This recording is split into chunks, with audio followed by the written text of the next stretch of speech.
Hello YouTube के channel में आपका स्वागत है। आप हमारे साइंस क्लासेस में पढ़ाई जो कर रहे हैं उन स्टूडेंट का स्वागत है। आज के वीडियो में हम मंत्रि परिषद के कुछ इम्पोर्टेंट प्रश्न लेकर आए हैं जो हर एग्ज़ाम के लिए बेहद इम्पोर्टेंट है। तो पहला प्रश्न शुरू कर रहे हैं। पहला प्रश्न मंत्रि परिषद से लिया गया है। तो पहला प्रश्न है,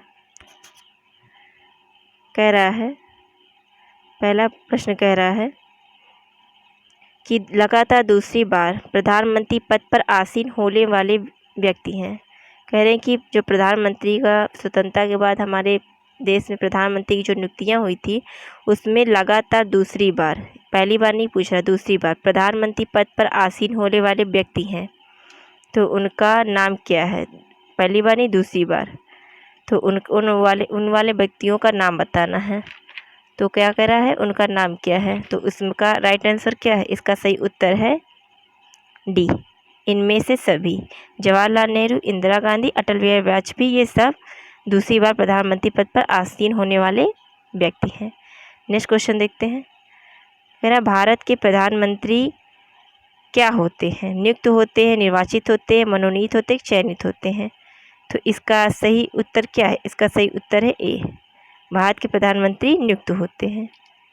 इसका सही उत्तर क्या है? इसका सही उत्तर है ए, भारत के प्रधानमंत्री नियुक्त होते हैं। नेक्स्ट क्वेश्चन देखते हैं। कह रहा है भारत के प्रधानमंत्री का पद, भारत के प्रधानमंत्री का पद क्या होता है? संविधान द्वारा गठित होता है, परंपराओं पर आधारित होता है, कि सांसद द्वारा पारित साधारण विधायक द्वारा गठित है, कि उपयुक्त सभी आ सकते हैं। तो इसका सही क्वेश्चन है, इसका सही उत्तर क्या है? इसका सही उत्तर है ए, जो भारत के प्रधानमंत्री का पद होता है ये क्या होता है? ये संविधान द्वारा गठित होता है। क्या किया जाता है? इसको संविधान द्वारा गठित है। नेक्स्ट क्वेश्चन देखते हैं। कह रहा है कि प्रधानमंत्री की नियुक्ति कौन करता है? राष्ट्रपति, लोकसभा अध्यक्ष, राज्यसभा व राष्ट्रपति या उपराष्ट्रपति? पूछ रहा है प्रधानमंत्री की नियुक्ति कौन करता है। तो इसका हमारा सही उत्तर क्या है? प्रधानमंत्री की नियुक्ति कौन करता है? तो इसका सही आंसर क्या है? प्रधानमंत्री का नियुक्ति भारत का राष्ट्रपति करता है। इसका सही उत्तर क्या है? सही उत्तर है ए, भारत का राष्ट्रपति। अगला प्रश्न देखते हैं। अगला इम्पोर्टेंट प्रश्न है। कह रहा है कि प्रधानमंत्री को उसके पद की गोपनीयता की शपथ कौन दिलवाता है? जो प्रधानमंत्री हैं उनको पद ग्रहण करने के बाद शपथ ली जाती है, तो उसकी गोपनीयता का शपथ कौन दिलाता है? तो इसका राइट आंसर क्या है? इसका राइट आंसर है ए, राष्ट्रपति जो है प्रधानमंत्री की गोपनीयता की शपथ दिलाते हैं। नेक्स्ट क्वेश्चन देखते हैं। समानता प्रधानमंत्री, अब पूछ रहा है समानता प्रधानमंत्री क्या? लोकसभा का सदस्य होता है, कि राज्यसभा का सदस्य होता है, कि लोकसभा के बहुमत दल का नेता होता है, कि राज्यसभा के बहुमत दल का नेता होता है? तो इसका राइट आंसर क्या है? इसका राइट आंसर है सी, लोकसभा के वास्तु दल का नेता होता है। राइट आंसर क्या है? सी, लोकसभा के बहुमत दल का नेता होता है। समानता प्रधानमंत्री लोकसभा के बहुमत दल का नेता होता है। नेक्स्ट क्वेश्चन देखते हैं। कह रहा है कि भारत में एक व्यक्ति जो है अधिक से अधिक कह रहा है कितनी बार प्रधानमंत्री पद पर नियुक्त हो सकता है? कौन सा मतलब जो प्रधानमंत्री होते हैं वो कितनी बार प्रधानमंत्री बन सकते हैं? तो इसका राइट आंसर क्या है? भारत में एक व्यक्ति अधिक से अधिक कितनी बार प्रधानमंत्री पद पर नियुक्त हो सकते हैं? इसका राइट आंसर है डी, कितनी ही बार हो भारत का प्रधानमंत्री वो बन सकते हैं, मतलब नियुक्त किया जा सकता है। अगला क्वेश्चन है। भारत में शक्तियों का प्रमुख उभरता केंद्र कौन है? पूछ रहा है कि भारत में जो शक्ति का है उसका मेन कार्यकर्ता केंद्र क्या है, कौन है? तो उसका राइट आंसर क्या है? जो भारत का प्रधानमंत्री होता है ये भारत के प्रमुख शक्ति का केंद्र होता है। भारत के प्रधानमंत्री भारत की शक्तियों का प्रमुख उभरता केंद्र है। कह रहा निम्नलिखित में से कौन लोकसभा का नेतृत्व करता है? इसमें क्या पूछा है? जो प्रधानमंत्री होता है निम्नलिखित में से कौन लोकसभा का नेतृत्व करता है? तो इसमें बता रहे हैं जो प्रधानमंत्री होता है वो लोकसभा का नेतृत्व करता है। प्रधानमंत्री क्या करते हैं? लोकसभा का नेतृत्व करते हैं। यहाँ लोकसभा राज्यसभा दो हमारे जो सदन हैं इनमें से प्रधानमंत्री लोकसभा का नेतृत्व करते हैं। नेक्स्ट क्वेश्चन देखते हैं। अगला प्रश्न है। कह रहा संघीय मंत्रिपरिषद का अध्यक्ष कौन होता है? पूछ रहा है कि संघीय मंत्रिपरिषद का अध्यक्ष कौन कौन होते हैं। तो इसका राइट आंसर क्या है? इसका राइट आंसर है बी। जो प्रधानमंत्री होते हैं ये संघीय मंत्रिपरिषद के अध्यक्ष माने जाते हैं। कौन? प्रधानमंत्री। प्रधानमंत्री संघीय मंत्रिपरिषद का अध्यक्ष चुना जाता है। नेक्स्ट क्वेश्चन देखते हैं। योजना आयोग का अध्यक्ष होता है, योजना आयोग का अध्यक्ष कौन होता है? तो ये भी बहुत इंपॉर्टेंट क्वेश्चन है कि योजना आयोग का अध्यक्ष कौन होता है। तो इसका राइट आंसर क्या है? इसका राइट आंसर है सी। योजना आयोग का अध्यक्ष कौन होता है? प्रधानमंत्री। नेक्स्ट क्वेश्चन देखते हैं। आमतौर पर भारत के प्रधानमंत्री होते हैं। अब पूछ रहा है कि आमतौर पे भारत के प्रधानमंत्री क्या होते हैं। आमतौर पे भारत के प्रधानमंत्री क्या होते हैं? तो इसका सही उत्तर क्या हो जाएगा? इसका राइट आंसर है कि आमतौर पे भारत के प्रधानमंत्री लोकसभा का सदस्य होता है। क्या होता है? लोकसभा का सदस्य होता है। आमतौर पे भारत का प्रधानमंत्री क्या होता है? आमतौर पे भारत का प्रधानमंत्री लोकसभा का सदस्य होता है। अगला प्रश्न देखते हैं। वेरी इंपॉर्टेंट प्रश्न है। कह रहे भारत के प्रधानमंत्री का निम्नलिखित में से कौन कालक्रम सही है? ये जो काला अनुक्रमक है ये भारत के प्रधानमंत्रियों में से किसका सही है? तो इसका राइट आंसर क्या हो जाएगा? इसका राइट आंसर है, कह रहा है कि प्रधानमंत्री में किसका कालक्रम सही है। तो इसका राइट आंसर है सी। राइट आंसर क्या है? इसका राइट आंसर है सी। राइट आंसर क्या है? इसका राइट आंसर है सी। तो सी में कैसे? तो सी में पहले बता रहा है कि पहले दो, मतलब कि जवाहरलाल नेहरू पहले हुए, तो इसका 2 नंबर। फिर कह रहे हैं कि इंदिरा गांधी आई 1 नंबर। फिर कह रहे हैं मोरारजी देसाई जी आए 3 नंबर। और फिर लास्ट में कौन आए? चौधरी चरण सिंह 4 नंबर। तो कह रहा है 21 34 किस में है? तो 21 34 हमारा सी में है। तो कह रहा है कि भारत के प्रधानमंत्रियों में निम्नलिखित में से कौन सा काला अनुक्रम सही है। तो पहला अनुक्रम है जवाहरलाल नेहरू, फिर इंदिरा गांधी, फिर मोरारजी देसाई, फिर चौधरी चरण सिंह। ये कालानुक्रम सही है और ये इंपॉर्टेंट क्वेश्चन भी है। ये आप इसको 2-3 बार पढ़ लीजिए। नेक्स्ट क्वेश्चन देखते हैं। नेक्स्ट क्वेश्चन है सांसदीय तंत्र में वह व्यक्ति प्रधानमंत्री चुना जाता है जो निम्न का नेता होता है। पूछ रहा है कि सांसदीय तंत्र में कौन सा ऐसा व्यक्ति है चुना जाता है जो निम्न का नेता होता है, किस दल का नेता होता है, वो ये पूछना चाहता है। तो इसका राइट आंसर क्या है? इसका राइट आंसर है बी, निम्न सदन में बहुमत दल का। सांसद तंत्र में वह व्यक्ति प्रधानमंत्री चुना जाता है जो निम्न सदन में बहुमत दल का नेता होता है। अगला प्रश्न देखते हैं।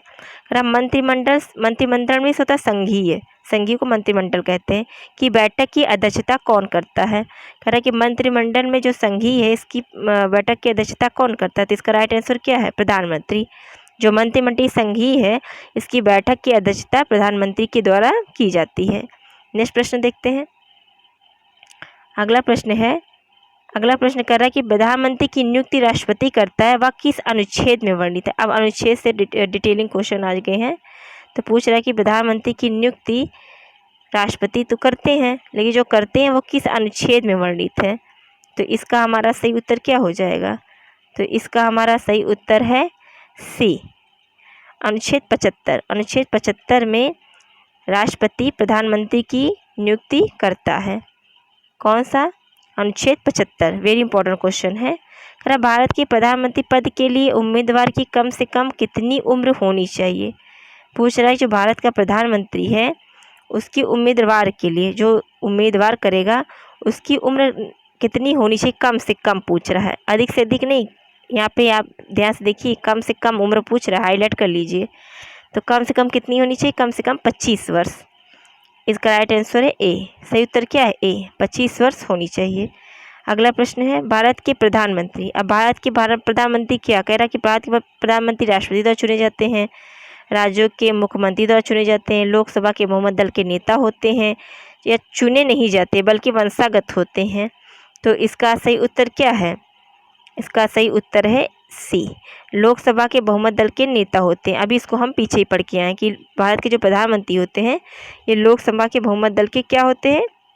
नेता होते हैं, और इनको बहुमत दल के प्राप्त होता है तो उसी से ये प्रधानमंत्री बने जाते हैं। यहाँ पे भारत में वंशागत परंपरा नहीं है। अगला अगला प्रश्न देखते हैं। कह रहा है कि प्रधानमंत्री कौन बनता है?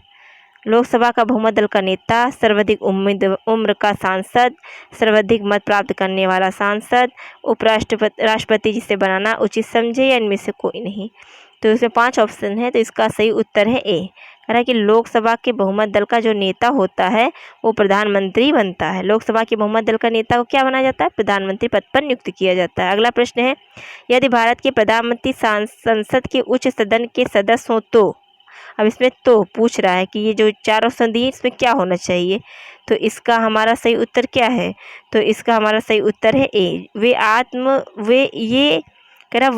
अविश्वास प्रस्ताव स्थिति के अध्यक्ष में वोट नहीं दे सकेंगे। कह रहा है जो भारत के प्रधानमंत्री संसद के उच्च सदन के सदस्य हों तो वे अविश्वास प्रस्ताव की स्थिति में अपने पक्ष में वोट नहीं दे सकेंगे।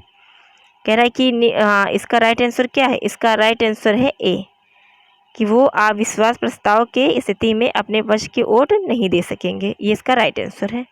अगला प्रश्न देखते हैं। कह रहा है भारत के प्रधानमंत्री का पद है। अब पूछ रहा है भारत के प्रधानमंत्री के मंत्री का पद क्या होता है, तो इसका राइट आंसर क्या है? इसका सही उत्तर है सी, संविधान द्वारा सज्जित। भारत के प्रधानमंत्री का पद है संविधान द्वारा सज्जित। नेक्स्ट है भारत का प्रधानमंत्री। अब भारत का प्रधानमंत्री क्या पूछ रहा है? भारत का प्रधानमंत्री क्या, तो इसका सही उत्तर क्या है? इसका सही उत्तर है ए, सत्ता दल का अध्यक्ष हो सकता है। भारत का प्रधानमंत्री क्या होता है? सत्ता दल का अध्यक्ष हो सकता है। अगला प्रश्न देखते हैं। अगला प्रश्न पूछ रहा है, अगला प्रश्न क्या पूछ रहा है? पूछ रहा है कि निम्नलिखित में से कौन सा वक्तव्य सही है। अब देखिए यहाँ बड़ा ध्यान से देखने वाली चीज़ है। वक्तव्य पूछ रहा है, मतलब भाषा क्या है, पहले उसको हाईलाइट करने। सही पूछ रहा है। भारत का प्रधानमंत्री कह रहा है कि भारत का प्रधानमंत्री क्या कह रहा है? संसद के दोनों सदनों के सदस्यों में से अपने मंत्रियों का चयन करने के लिए स्वतंत्र है। इस विषय में भारत के राष्ट्रपति के साथ उचित परामर्श करने वाले मंत्री सहयोगी का चयन कर सकता है। अपने मंत्रिमंडल के रूप में काम करने के व्यक्तियों का चयन करने पूर्णतः स्वविवेक का प्रयोग कर सकता है, या अपने मंत्रिमंडल के सहयोगियों का चयन करने में सीमित शक्तियाँ रखता है, क्योंकि स्वविवेक प्रयोग की शक्तियाँ भारत के राष्ट्रपति में निहित है। ये आंसर थोड़ा बड़ा है लेकिन बहुत इम्पोर्टेंट है, तो इम्पोर्टेंट प्रश्न है, तो इसको आप बड़े ध्यान से देखिए। तो इसका हमारा सही उत्तर क्या हो जाएगा? इसका हमारा सही उत्तर है ए, कि सांसद के दोनों मंत्रियों का चयन करने में के लिए स्वतंत्र होता है। कौन? भारत का प्रधानमंत्री। तो इसका राइट आंसर हमारा क्या है? इसका हमारा राइट आंसर है ए, भारत के दोनों मंत्रियों का चयन करने में स्वतंत्र है भारत का प्रधानमंत्री। अगला प्रश्न देखते हैं। अगला प्रश्न है कि किस प्रधानमंत्री ने एक बार पद से हटने के पश्चात दोबारा पद संभाला था? ऐसा कौन सा प्रधानमंत्री बना भैया जो एक बार पद से तो छोड़ दिया, लेकिन फिर क्या हुआ, वो फिर अपने पद को संभालने के लिए दोबारा पद संभाला था? ऐसे कौन से प्रधानमंत्री थे? तो ये हैं श्रीमती इंदिरा गांधी जी। ये इंदिरा गांधी जी ने एक बार मंत्री पद से हटने के बाद फिर दोबारा पद अपना संभाला था। ये हमारा बहुत इंपॉर्टेंट क्वेश्चन है। अगला प्रश्न देखते हैं। नियुक्ति के समय निम्न में से कौन प्रधानमंत्री संसद के किसी भी सदन का सदस्य नहीं था? अब यहाँ पे हमारा हाईलाइट करने लायक प्रश्न बनता है। नियुक्ति के समय कह रहा है, नियुक्ति के समय कौन सा ऐसा प्रधानमंत्री था जो संसद के किसी भी सदन का सदस्य नहीं था? अब इसमें क्या पूछ रहा है, तो इसका सही उत्तर क्या हो जाएगा? इसका सही उत्तर हो जाएगा डी, पीवी नरसिम्हा राव जो थे, ये नियुक्त करते समय मंत्रिपरिषद के किसी भी सांसद के सदस्य नहीं थे और इन्हें प्रधानमंत्री पद पर नियुक्त किया गया था। तो इसका राइट आंसर क्या है? डी। अगला प्रश्न देते हैं। अगला प्रश्न कहता है, कह रहा है प्रधानमंत्री का शपथ ग्रहण करने के समय राज्यसभा का सदस्य थी या था? कह रहा है कि इसमें जो प्रधानमंत्री का शपथ ग्रहण किया गया था, इसमें कौन सा प्रधानमंत्री के राज्यसभा का सदस्य था? तो इसका सही उत्तर क्या हो जाएगा? इसका सही उत्तर है बी, श्रीमती इंदिरा गांधी जो थी वो प्रधानमंत्री पद का शपथ ग्रहण करने के समय राज्यसभा की सदस्य थी। कौन? श्रीमती इंदिरा गांधी। तो ये आज की हमारी लास्ट वीडियो की लास्ट क्वेश्चन थी, और आप इस संविधान के क्वेश्चनों को बड़े ध्यान से पढ़िएगा, क्योंकि संविधान से पूछने वाले सारे प्रश्न बहुत इंपॉर्टेंट रहते हैं, वो हर एग्जाम में पूछे जाते हैं। तो आप इस हमारी वीडियो में से कुछ प्रश्न अवश्य एग्ज़ाम में देखने को आपको मिलेंगे। यहाँ से आप BEd, SSC, railway, group D all exam की तैयारी कर सकते हैं। आप हमारे चैनल को सब्सक्राइब कर लीजिए ताकि यहाँ से भेजने वाली वीडियो को आप आसानी से प्राप्त कर सकें और अधिक से अधिक अपने एग्ज़ाम को बेटर बना सकें। आज के लिए बस इतना ही। अगले वीडियो में हम फिर नए क्वेश्चन लेकर आएंगे। तब तक के लिए धन्यवाद।